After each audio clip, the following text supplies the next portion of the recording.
I'm going to go over a few problems and teach you through these problems for the Math 3 Unit 1 Worksheet 3 on writing equations. We're going to start by looking at number 2. Number 2 is a special case. If you have a vertical line or a horizontal line, those are special cases. In a vertical line, if you look at any points on this vertical line, I'll pick a few, all of them have the same x value. So this one here is 6, 3. This one's 6, 1. Here we got 6, -2. Here we have 6, 4, or -4. And so x stays constant. And so the equation of this line is x equals 6. Y changes, but x remains 6.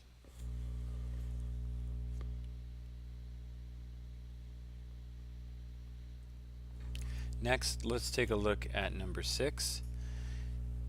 Here, besides the special case, when you're working through writing equations, there's a few steps you want to follow. The first step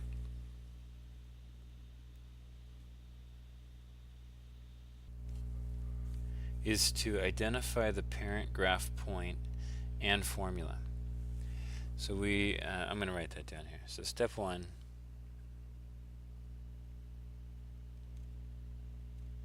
identify the parent graph point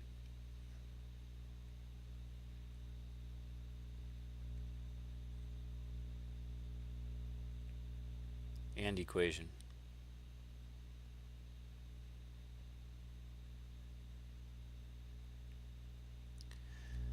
So in this example, we should recognize that we're looking at an exponential function, and so the parent graph equation for the exponential function is y equals some number, I'll call it a, to the power of x, and the parent graph always goes through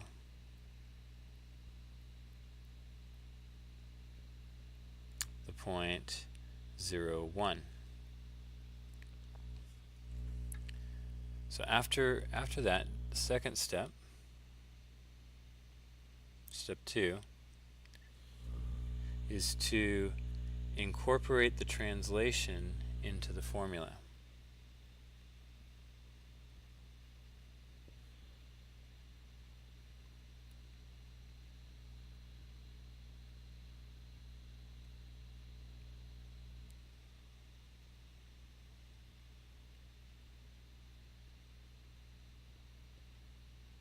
So in order to tell what our translation is, you start with the parent graph point. So in our graph, I'm going to plot 0, 1 right here and highlight it. So that's the parent graph point. But obviously this graph is not going through that point. It's not a parent graph. And so what is the point on our graph that would be in the same spot as that parent graph point? I'll highlight it. And so what we need to look at is how our parent graph was translated. It was translated down and to the right. And in fact, I'm going to write it here. It was translated down 1, 2, 3, 4, 5 units. So down 5. And then to the right, 1, 2 units.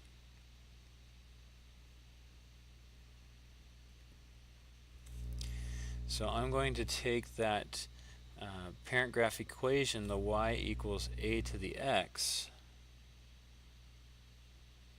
and now incorporate this down 5, right 2.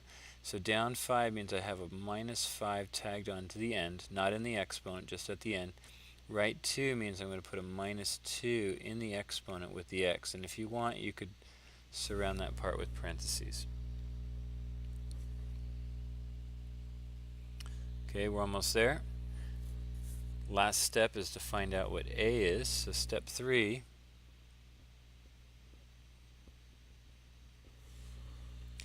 is to plug in the second point. So each graph should give you at least another point. So plug in the second point.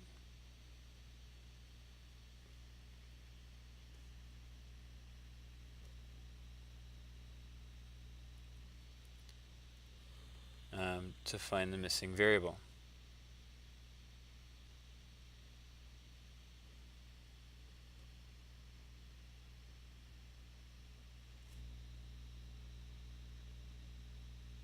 Okay, so I'm going to move this work over a little bit. So we have, right now, we have y equals a to the power of x minus 2 minus 5. Okay, and looking at our graph, there's a second point on the graph, not the one I highlighted, but the one at 1, 2, 3, 4, up 1, 2, 3, 4, so at 4, 4, that we need to use. So I'm going to plug in 4 for x and 4 for y. And I get 4 is equal to a to the power of 4 minus 2 minus 5, which is 4 is equal to a squared minus 5. I add 5 to both sides of the equation to get 9 is equal to a squared. Take the square root of both sides to find that 3 is equal to a. So plug that 3 right back into our equation, and we have the answer at y equals 3 to the power of x minus 2 minus 5. That is the equation of our graph. So let's try those same 3 steps on number 7.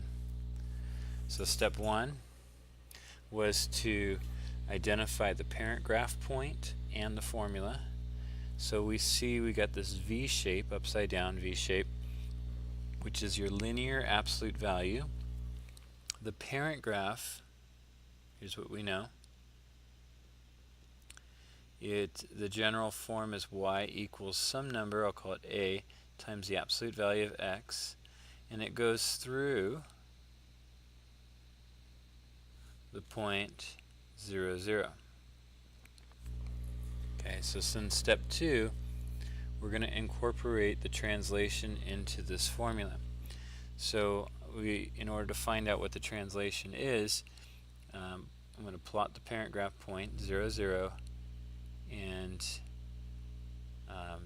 so that's when I highlight, and that's been moved over to the vertex of our graph. So we've been moved over 1, 2, 3 to the left. So translate, we're going left 3, and so our new equation is going to be y equals a, and then not in parentheses, but they're like parentheses, in the absolute value I'm going to put x plus 3 because that moves it to the left 3. Third step, there should be another point on the absolute value that we haven't looked at yet, so not the vertex, and there is. It's given at negative 1, 2, 3, 4, 1, 2, 3, 4, so negative 4, negative 4. Plug that in for x and y.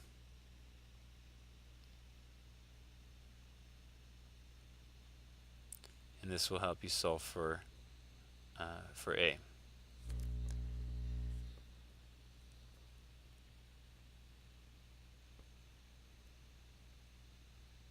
The absolute value of negative 1 is positive 1, so this is negative 4 equals a times positive 1, which is just a. So we found a is negative 4.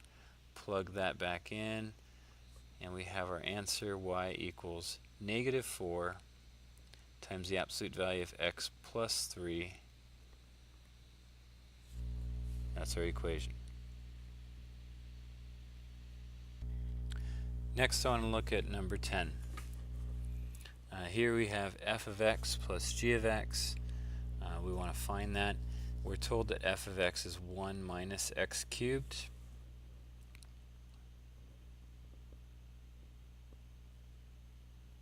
So that's my f of x plus g of x. G of x is x cubed plus x squared minus 6. We need to combine like terms. When we do that, negative x cubed plus positive x cubed is 0, so those 0 out.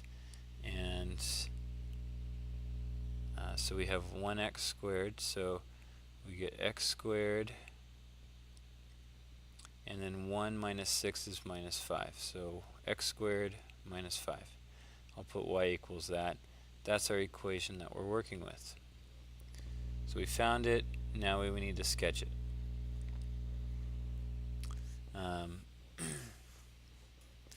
So this is quadratic. So when we're graphing equations, we first identify the shape from the equation. I know this is quadratic or a parabola because it has x squared. Second, we want to translate the parent graph point. Okay, so the translation here, reading that minus 5 moves things down 5, and we're going to from the parent graph point, which is at 0, 0. So from 0, 0, I move down 1, 2, 3, 4, 5, put a point there. This is a U shape. It's going to be a rounded, curved parabola here. And then the last step is to plug in values of x to find additional points to graph. So when x is, well, let's pick maybe 1. If x is 1, then y is going to be 1 squared minus 5, which is 1 minus 5, which is negative 4. So I plugged in a 1, got negative 4 for an answer. And that's the right half of our parabola. And remember, we have the vertex already, so we can reflect that across the y-axis in this case to get a third point. And there's our graph.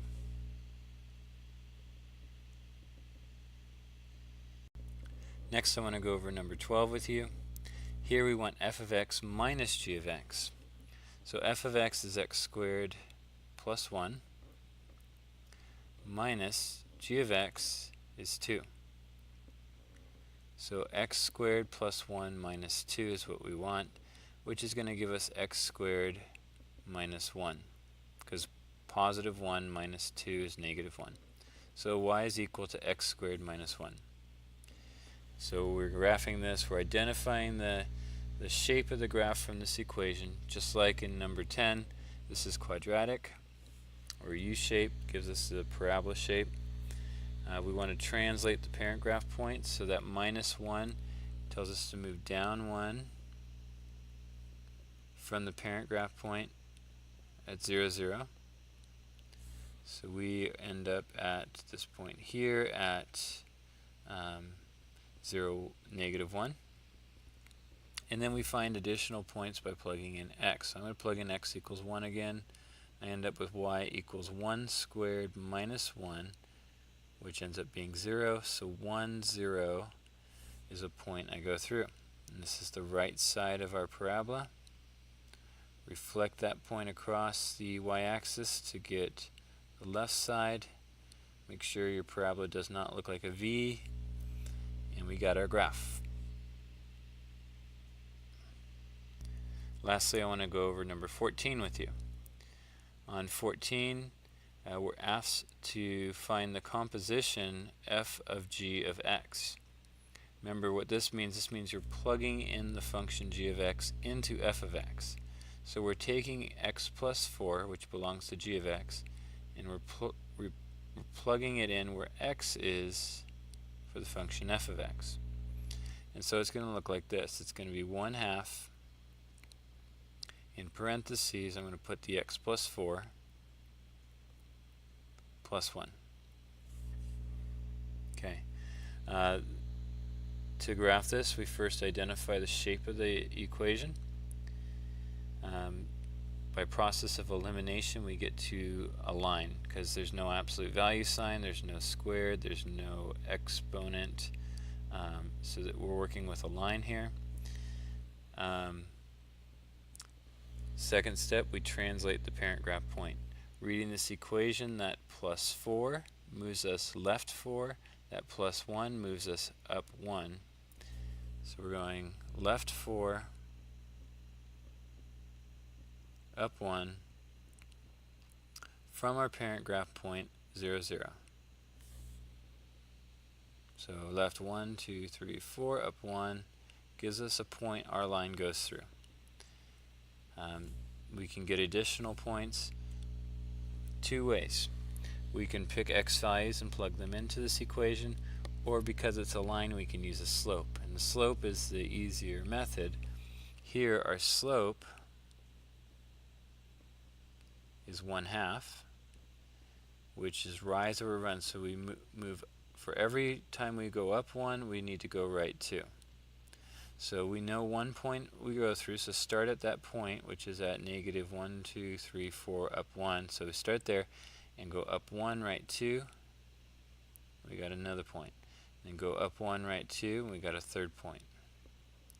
And our line goes through those 3 points.